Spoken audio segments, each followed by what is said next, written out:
రంపచోడవరంలో త్రిముఖ పోటీ, అటు ఇటు చేరికలు, ఏజెన్సీలో ర్యాలీల సందడి, ఇంటింటా ప్రచార హోరు, ఎన్నికల వేళ హామీల జోరు, మన్యం వాటర్ మొగ్గు చూపేదేటో. రాష్ట్రంలో రంపచోడవరం నియోజకవర్గం ఓ ప్రత్యేకతను కలిగి ఉంది. రాష్ట్ర విభజన తర్వాత ఈ నియోజకవర్గం 11 మండలాలతో ఏర్పడింది. అంతేకాదు, ఆంధ్ర తెలంగాణ సంస్కృతిని సైతం కలబోసుకుంది. నియోజకవర్గంలో 2,75,317 మంది ఓటర్లు ఉన్నారు. వీరిలో 1,31,900 మంది పురుషులు, 1,45,400 మంది మహిళలతో పాటు 16 మంది ఇతర ఓటర్లు ఉన్నారు. మొత్తంగా 399 పోలింగ్ కేంద్రాలు ఉండగా వాటిలో 200 పోలింగ్ కేంద్రాలు సమస్యాత్మకమే.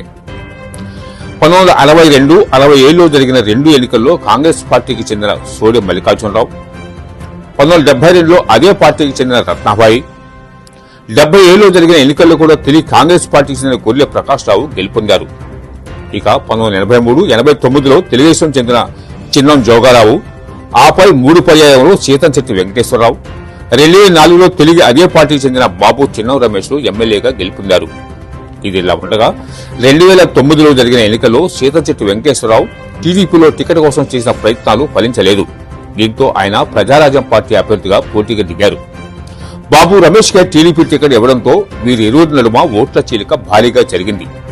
ఇది కాంగ్రెస్ కు కలిసి వచ్చింది. దీంతో కాంగ్రెస్ చెందిన కోనూరు విశ్వనాథ్ని విజయం వరించింది. ఇదంతా చరిత్ర కాగా రాష్ట్ర విభజన తర్వాత రంపచోడవరం నియోజకవర్గం రూపురేఖలు పూర్తిగా మారిపోయాయి. 2014లో జరిగిన ఎన్నికల్లో వైసీపీకి చెందిన వంతల రాజేశ్వరి విజయం సాధించారు.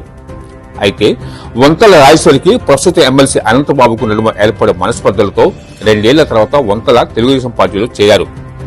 ఈ క్రమంలో 2019లో జరిగిన ఎన్నికల్లో టీడీపీ వంతలకు టికెట్ ఇవ్వగా వైసీపీ ప్రస్తుత ఎమ్మెల్యే నాగులపల్లి ధనలక్ష్మికి టికెట్ ఇవ్వడం జరిగింది. అయితే ధనలక్ష్మి 39,000 పైచిలుకు ఓట్ల మెజార్టీతో విజయం సాధించారు. ఇక ప్రస్తుత ఎన్నికల విషయానికి వస్తే మొత్తం 12 మంది అభ్యర్థులు పోటీలో ఉండగా వైసీపీ, టీడీపీ, సిపిఎం కూటమి నడుమే ప్రధాన పోటీ నెలకొంది. కాగా ఈ దఫా కూడా సింగిల్ గా రంగంలో దిగిన వైసీపీతో పాటు జనసేన, బీజేపీ, తెలుగుదేశం కూటమి, ఇండియా కూటమిలో భాగంగా పోటీకి దిగిన సిపిఎంకు కూడా ప్లస్ మైనస్లు ఉన్నాయి.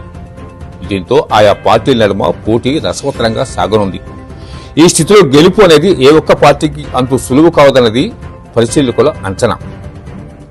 దీంతో పోటీ అనేది త్రిముఖంగా ఉన్నదని కూడా వాదనలు వినిపిస్తున్నాయి. ఆ వివరాలు రేపటి ఎపిసోడ్లో.